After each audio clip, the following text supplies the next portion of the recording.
Thank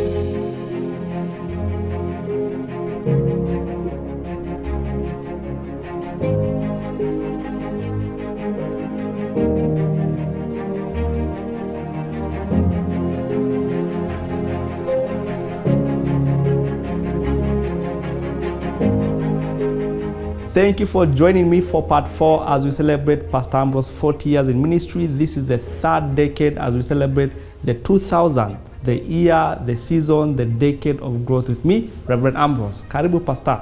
Well, one scripture that really helped me at that time was Joshua chapter 1. And Joshua chapter 1 has been a key scripture for me, even when we prayed for this land in 1982, Back in the day. at night. Midnight. Yes. After PDB meeting. After PDB meeting. When God said, bring the deacons here to the land, put your feet on this ground, ask for it. Because the senior pastor, Charles Top, had gone to the lands ministry, looking for pieces of land in Westlands. There was nothing. And later one day we just said, let's pray about it. And so when we came here on this land, prayed Joshua 1:3, every place your foot treads upon, I've given it to you. It was after that prayer,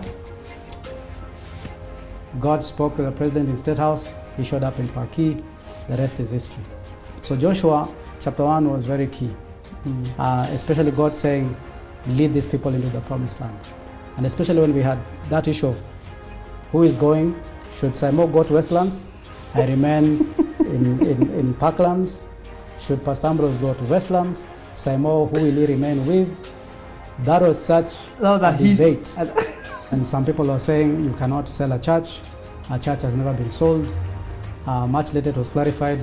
Of course, we cannot sell a church. It is property.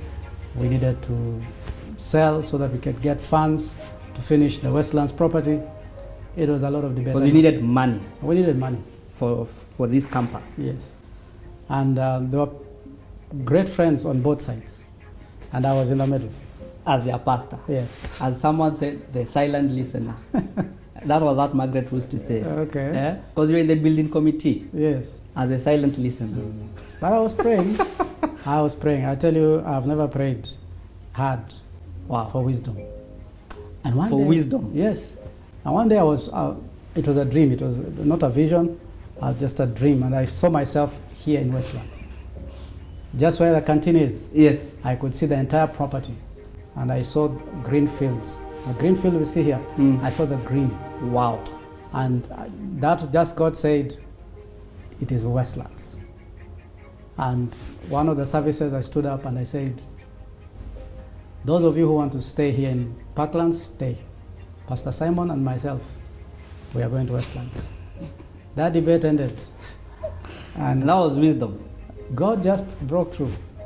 And you prepared for guys to come. Gishane stood up, he said, you have heard what the pastor said? Westlands. So all our minds, all road leads to Westlands. And that was happening late mid. That was happening in 99. 99. Because now it was just the eve of coming, because we landed here in 2000. And also we used to have some services here in Westlands. So that the membership would know how the building is continuing. To have a feel of it. Yeah. So there were days we just pitch tents here and come and have a service. Wow. So that the members can see where we are going. And then we'd go back the next Sunday, back to Ojijo. So there was a very big attachment to Ojijo. So very big. I understand why people will resist, because Ojijo is a family church. We know all each other. Yeah. Now we are going to a new place, 3,500 seater. Yes. We will disappear inside there. So I'm sure there were genuine concerns. Yeah. And of course the money issue. Yes. We need to complete this place. How do we deal with it? So that was very critical for you to ask for wisdom. And God gave you a dream. And God brought that dream. And suddenly I knew it was not a matter of if or that. All of us are going to Westlands. And I thank God in 1999, December 31st, going into the 1st of January, God gave me an opportunity to preach at the University of Nairobi. And it was on television. Kesha. It was the Kesha, the crossover. Wow. Youth for Christ had put things together. I was also very involved with Youth for Christ. And Youth for Christ was going to put up a big kesha, overnight kesha. I think I was in that kesha. Overnight kesha that was going to transition. And I was in the planning committee. So we were just putting things together. They had not found a preacher. And then Christmas, I went shags. When I came back around the 28th and arrived, the group I had left behind had already decided that because we're dealing with university students, the person who has been talking to students is Pastor Ambrose. So when I arrived, they decided for you. I was decided for. That come 31st, you are on stage. Preach it. And KBC is going to be live to the nation. Hey, Pastor. I nearly fainted. Everyone is deciding for you. Going for the scholarship, going to KBTC. God really decided for me many things. Wow. And you preached on that pulpit. I preached at the university, 31st, closing the 90s, entering the 2000s. Those are huge highlights. And people were scared. And we had a full house at the university. I'm telling you, young people had come. I was told I'm being given 10 minutes. I stood up. And I had told God, give me a word. Give me a word because the world is looking at me. God gave me a word. David and Goliath. And the word was about the 5 stones that David put in his bag. So I had 5 points. About 5 stones that we need as we enter the 2000. As we enter. Yes. And what I preached, it was of the Holy Spirit. I don't know what I said. But the cameras, after 10 minutes, the cameras did not go off. So, of course, you didn't preach for 10 minutes. No, I didn't preach for 10 minutes. I preached for nearly an hour. But they didn't switch off. They did not switch off. They all knew. And then I gave the altar call. I want you to know things happened on that place. The place was flooded. Wow. And the team was not really prepared for that. For a huge harvest. Guys came, students came, people had carried knives. Wow. They were put on that stage. Young people, it was just, it blew my mind. Maybe some of them are listening to you right now. It blew my mind. And a lot of people got to now hear more about Pastor Ambrose because of that event.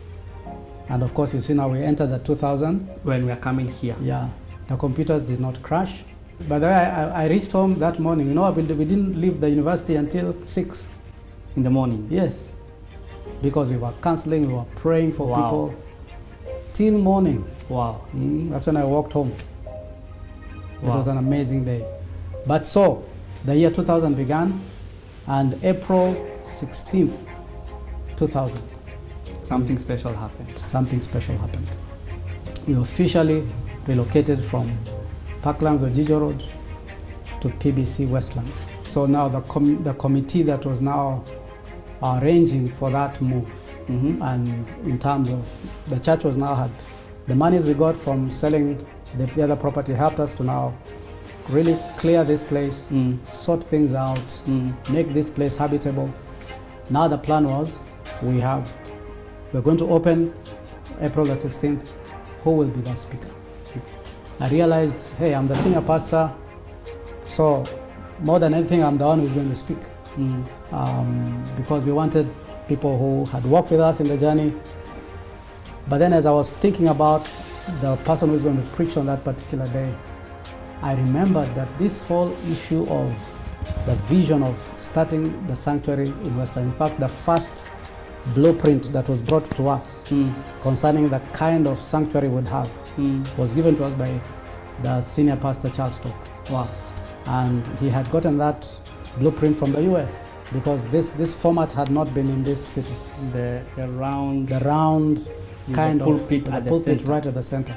We didn't have that thing in this city. So I said it would be a great honor to have Reverend Charles Top to actually be the one to come and officially open the sanctuary for us. We would assist him, would be in the background, but we wanted him to be the one who actually does that. Wow. And for me, I felt that was very significant. It was very important for that to happen.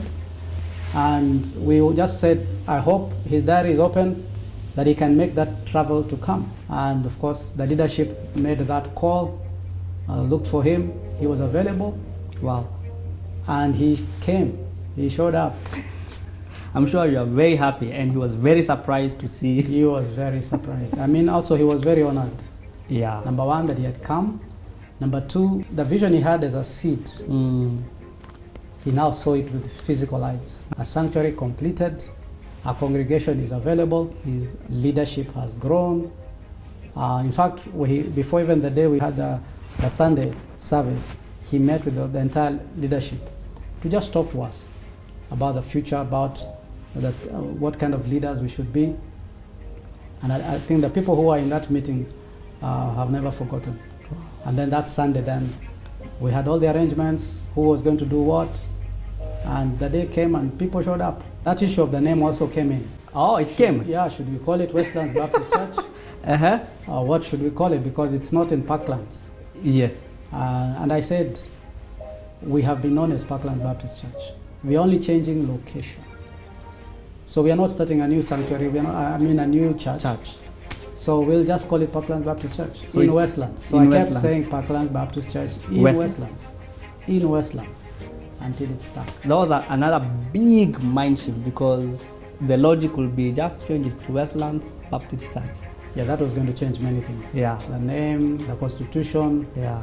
We didn't want to go into that. But it took a lot of wisdom for you to just take the membership through that. Even as we move, we are still Parkland Baptist Church in Westlands. And many messages I preached in 1999 towards coming here was also to help people realize that church is not a building, it is people. And I was saying we are going to go to Westlands, and we thought we are many, but the sanctuary will swallow us. And for sure it did, because there was a big echo. After we opened, the visitors, because we had Baptist Convention of Kenya leaders coming, missionaries coming, friends coming, families coming, so the church was packed. Following Sunday, they left. So we were just a few people inside, nobody upstairs. Just downstairs. You know, it's unbelievable for people who have just come recently, who have used to park like this, overflow tent, that you are just downstairs. We're just downstairs, a few of us. Thank God, even the benches that you see here were designed and made by one of our young people called Moses Boy. Now the brother of... The brother. Wow. Yes. Wow. Because we were saying, what kind of seats are we going to put here? And what kind? So he said, hey, I can design benches. And he designed benches, and even the frames. We were here every week putting those things and measuring them. Wow. All kinds of things. So it was very exciting for you now. You're in a new church. Yeah. Something special happened, because now the church was starting to organize itself in strategic plans. Where did that idea come from? And why was it necessary the church goes that direction? We had never had a strategic plan in terms of just something that was documented and written and thought through. Our transition to Westlands, we began to realize, and because when I was preaching, I said we are going to attract people who have never been to Parklands. And because there is space, that space will be filled. Us guys, you guys. And so I kept saying we need a plan, we need something that is going to direct us. And the deacons started thinking through it, and especially planning for the opening. They said, if we're going to go into the 2000 plus, we will need a strategic plan. So around 1999, we were meeting. We had meetings at Brackenhurst and other places, and a 5-year strategic plan was put together. And that really helped us, because it gave now direction about what are we going to do this year, the next year, what are we planning to have, how many pastors, how many deacons. All those things began to fit into the strategic plan. So that was a key highlight for you as a senior pastor. Now we are shifting gears, we are attracting people who don't have the Ojijo DNA. Yes. How do we organize ourselves? Anything else significant happened apart from the strategic plan in the early 2000s?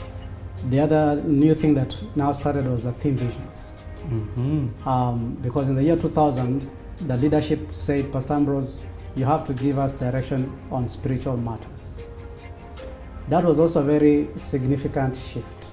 The spiritual Leadership. is on you, Pastor Ambrose. The 90s, Yes. I was part of the pastors and deacons. So our voice was inside there. In the year 2000, they said, Pastor Ambrose, you have to give us direction. And that was the genesis of the That's Theme the genesis Vision of the books. Theme Vision. And so it was not even a book. Oh, it was not a book. In the year 2000, the Theme Vision were 4 pages, 4 A4 pages. Umetoka mbali, Pastor.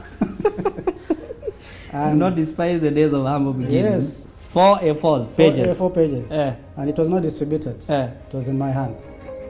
So I'm the one who guided the church for the whole year With the 4 pages. with the 4 pages. How did that transition to now books? Because that's very... Books came much later. Books came in the year 2000.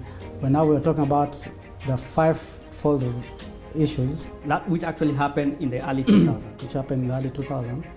So that information started coming in because we needed to explain to people the 5-fold, and it needed to be written. And how did you get the 5-fold? Because that's another story. Okay, in the year 2004, through an invitation of a very good friend of mine, who is the former Bishop of Sitam. Hey, Pastor, Reverend all these Oginde. friends of yours are bishop. Bishop Oscar, looking photos, Bishop So Oginde. Bishop, pastor in Sitam. He invited you. So he had this invitation by the Rick Warren. They were having a seminar in one of the states, I forget which one. And he was asked, because I was in a group of pastors who are going to impact the city. And we were looked at Parklands, we were looked as a mega church. So they were targeting 10 mega churches in the city The senior pastors. and the senior pastors. And Oginde was asked to look for 10 pastors who would go to the US, fully paid, air, accommodation. And so Reverend Oginde calls me.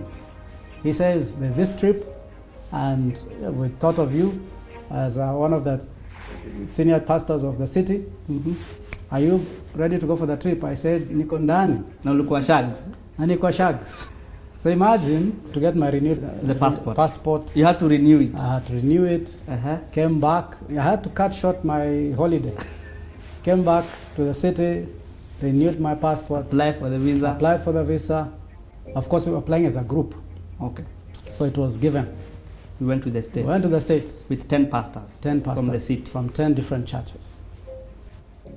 Cathedral, All Saints Cathedral, St. Ambrose, Parklands Baptist, Nairobi Pentecostal Church, Nairobi Baptist, and I think Good Shepherd. And we went to the US and we were given this program, purpose-driven church, because the purpose-driven life that Rick Warren wrote had not come out. Also, the purpose-driven church is that came first. Is what came first. And we were taken through this amazing concept. And I'm telling you, The 5-fold. this 5-fold really impacted my life. And I said, this is what we need at Parklands Baptist Church in this season. Because we have a strategic plan, we have a theme vision that is beginning to be developed, but we did not have an organized ministry plan. And so when I came back and I shared with the leadership, they said, because at that time the ministries that were running, and we had run it for many years, was the missions department and the discipleship. We did not have member care, MILD, and all those magnifications. We didn't have that. Of course, we had worship. We did not call them those names. It was not that organized. It was not that organized. Okay. But in 2004, this concept was now gelled in my system, shared it, the leadership picked it, said we are going to run with it. We're going to reorganize our church in that format. And I really thank God that Oginde gave me that chance to go. So that organization really helped because it's in 2005. Yes. And people began to just fit in into it. And slowly began to see growth happen. In 2006, our theme vision for that year was the year of the Lord's increase. And the year of the Lord's increase really again opened an amazing door for people to realize that we are going to multiply. What you may not know, Pastor Sammy, is 2006, again I went to the US. Okay. celebrating 100 years of the Pentecostal movement that started in Azusa, Okay. in California, Los Angeles. Uh-huh. And again, a team was put together, and pastors, we went to the US. Yes.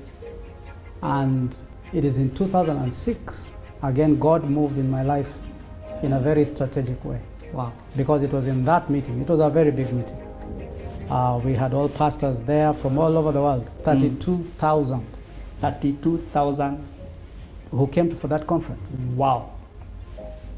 from all over the world, because it was a world centennial celebration Wow. of the Pentecostal movement. And it was an amazing meeting. But amazing for me because God showed me something that I had struggled with Mm-hmm. for years. Through one of the speakers, and that speaker was the speaker of RCCG, the GO called Adeboye. Mm. He was speaking, Mm. very quiet way, just speaking. Me, I'm in the congregation listening to him. The guy is speaking, and as he was speaking, God spoke to me. God said, Ambrose, I want you to surrender Parklands Baptist Church into my hands. And I said, but I'm not carrying Parklands Baptist Church. He says, I want you to give me Parklands Baptist Church. I said, but I'm not, it is your church. So actually, I thought God wanted me to stop being the senior pastor. Yes. But as Adeboye was speaking, Uh-huh. God was just saying, Ambrose, Surrender. what I'm about to do is bigger than you can carry. So it better be on my shoulders So that- instead of yours. Wow. And so when Adeboye was now doing the altar call, I didn't go forward. Where I was sitting, And just imagine Pastor Ambrose is there. where I was sitting, I said, Father, You surrender. I surrender Parklands Baptist Church into your hands. Whatever you want to do with it. And that was a huge shift. It was an amazing shift. Because now you are free. I was free. I didn't know I was carrying Paki with all my might. But the day I released it, something shifted In the heaven. in the heavens, shifted in my spirit. That's when also I had that authority now to speak to the leadership as a pastor, Wow. as a spiritual leader. Wow. Yes.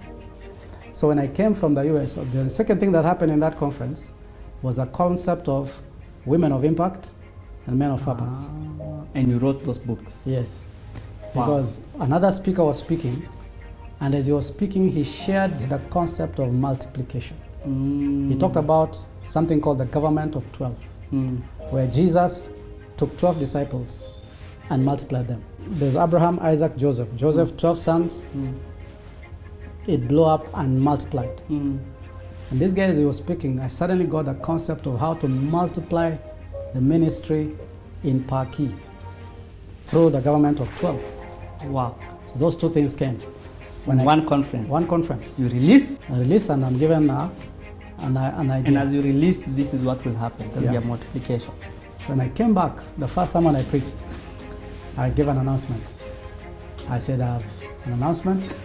God told me to release this church into his hands, and today I declare that this church is no longer in my hands, it is in God's hands. How was that for you, Pastor? I'm sure people are perplexed. Your You are very leadership. perplexed. Had you told your leadership before? No. The church was very quiet. In fact, people thought I was making my resignation speech. And in a sense, it was a resignation speech in the spirit. In the spirit. Because I said, this church, with all its issues, it's not mine. It's God. Sasa ukiwa na shida na kanisa ya church, enda kuongea na Mungu. That was a shift because I'm speaking as a pastor because I've been here for 10 years and 6 years as a pastor. And I can tell you the weight of the church can bring you down. And for you as a senior, pastor says, I release this church. That was a huge shift for you. In the heavens, in your mindset, and in the leadership because you didn't hold things to heart. Yeah, that changed. So now I was free to lead without feeling I have to ask so and so and ask so and so. And if somebody had a contrary opinion from mine, I had no issue with it. Because The church is not yours. the church is not mine. And when times like a deacon would come and say, Pastor, me, I'm resigning, that was not an issue. Before it could have been an issue. Before it could have been an issue. Say, why are you resigning? You have to stay. This time, you are resigning. Even me, when I resigned, unanilekelea tu mkono. Because the church is not yours. Yeah, same thing when Pastor Nick said he wants to leave. And he shared the actual story. You said- laid hands on him Yeah. with his wife. I said, hii kanisa ni ya Mungu. God Wow. will raise the people we want. If they go where God wants them to be. God will bring us the others who want to be part of us. So from 2006 to date, I have had no pressure concerning Parklands and the new things God is doing. And the new things that God will do, and we'll talk about that later. Wow. So with that- all its issues. With all its issues, its membership. Now I understand where you are calm, you are relaxed, is because you in the spirit and physically, and you are accountable to the church. Say, I release. I release this. Wow. And did you share also the concept of the multiplication when you came back with the I church? didn't share immediately Okay. because I started reading through it, thinking through it, and I said, let me try it with the women.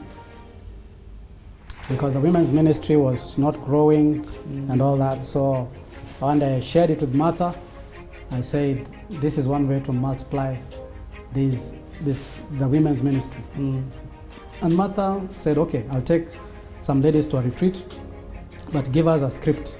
And in one weekend, I wrote that book, Women Wow. of Impact. 1 weekend. One weekend, because we're going on a retreat the next week. And actually, Mrs. Nairobi shared that she was part of the first ladies Yes. who went through Women of Impact. Wow. Because that concept was this, train 12 women, that 12 women become 12 leaders of 12 women. So in the next stage you have 12, the next one you have 144 women. Wow. Wow. The next level, 1,728 women. Wow. And I think this is the 10th year or We have 11th about year? 21, the 21st season, yeah. 21st. 2008 is when they started. Wow. Yeah. Wow. But that year, you're talking about 2006, the year of increase. Yes, that year. Yeah. The church suddenly started attracting people from places we did not even imagine. People just started coming to Parklands, filling the whole place. No advertisements. No advertisement. And it was surely a year of increase. And by that time, we were now started talking about the children. The children facility was already being put up because we opened the children facility in 2009. And pretty soon later it became a school. Wow. You know, just that escalation. So that 2000 to 2010, a lot was just happening in terms of structures. Wow. And And incidentally, Pastor, in 2005 is when we had the youth pastor, Pastor Nick. yes, Because when the youth in were also 2005, increasing, exactly. The youth ministry, we now had the departments. department was set. Yes, Wow. a lot was happening. For you, things were in place. Yeah. You had surrendered the church. I don't know how maybe you can just bring us into that. How did you handle the increase as a senior pastor? When I thought about the increase, that's when I understood why God had really insisted Surrender. I surrender. Because for me, I didn't know why I was surrendering.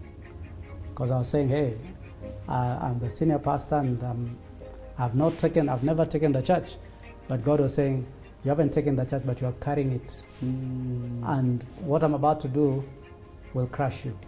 You'll not be able to handle it. The increase that I'm bringing. Which I didn't know he was going to do. Wow. And yet we had said 2006 is a year of increase. And the Lord had you. Yes.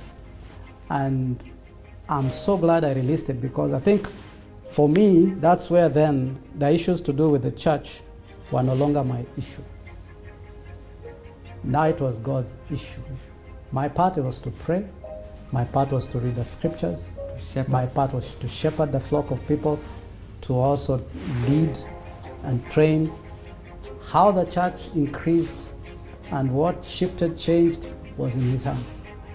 I think for me that pressure left completely. So it didn't matter if the church became 100,000, I was still the same Ambrose. Wow. Any other significant moment as we come towards the end of the 2000s. 2009, we were able to launch the constitution. A big shift. That was a big shift again, because we had not had a constitution from 1976. Wow. We were using those papers. So in 2009, yes, we reworked the constitution. Not really reworked it, just beefed it because of the growth. To accommodate the growth. To accommodate the the growth. fivefold. To accommodate the strategic plans. The strategic plan. The fivefold, the deacons board, the council, all those things. The other thing that was also key, because it came into the constitution, was the church tithing to other churches. When did it start, by the way? That started in that was 2000, because we put it in the constitution, so around 2008. Okay. 2007, 2008. 2007, 2008 was a discussion. We had many retreats on that issue. And committees. And committees. And you drank a lot of teas discussing that issue. How does a church take its own money to tie to other churches who are not connected to us? Back up before, how did that idea come? Was it a dream? Did you go to America? That idea came in a business, in an AGM. Yes. When somebody asked, a member stood up and asked, does this church tithe to other churches? And in our minds we said, people tithe to us. We do not tithe to other churches. And then to follow it up, because that member was asking a question we had not thought about. So God used a member. Yes, there's a member in the congregation. There's a member. I even don't know which member that is. But God bless him. Or but her. Then the deacons said, Pastor, since you're a spiritual leader, look for the scriptures guide us that tell us a church should tithe to other churches, because we were saying this is not tithe to missions. Because we already had the missions budget. Yes. This is taking 10% of our tithes and giving it to other churches. And so we debated that issue. I was able to write a small book called Giving Power. And so that Giving Power now was kind of the paper that helped the deacons and leadership engage. Which year was that? 08. 2008, because in 2009 we put it in the constitution. Okay. That whatever income we have, 10% goes out. And let me tell you, Pastor, that has been a lifeline for us. Another shift for you as a leader, because yes, increase not numerically, now financially. Because that has been a lifeline to our income, because our income, I remember we had a budget one time that was a budget, we shifted from a budget of 9 million a year. And the next year we proposed a budget for 20 million. Double almost. Just that proposal created a serious debate in a business meeting. That has never happened. We cannot double the budget. But when we started tithing to other churches, our increase, what we are talking about today, will blow our minds if we had thought about it that time. But that was another shift that happened between the 2000 and 2010. So God was just putting pegs into this, because I remember one time there was a theme for a whole year: strengthen your pegs, stretch the tent, enlarge your tent, because I'm about to increase you to the west and to the east. There were times when I would feel very upset when a member comes and says, I'm changing churches. Can you give me a recommendation letter? I said, I'm not giving a recommendation letter. What, did I do something wrong to you? Take it personal. But now if somebody says, I'm shifting church, I says, who is the pastor on that side? I need to write him a letter and tell him you're a very nice person. They should engage you. Wow. And that's a whole shift, Pastor. Yeah. Wow. And it came from that this church is no longer in my hands. Very key for other pastors and for us to learn. Yeah. Wow. So increase financially, increase numerically, constitution. Yes, now the constitution was tithing to other churches was very significant, because the leadership backed you up, because they said, we are the spiritual leaders will guide us, and we have to applaud the pastors and deacons board for that. Amen. Thank you for joining me for this 40 years in ministry of Rev.Ambrose. We have just finished part 4. Looking forward to see you part 5.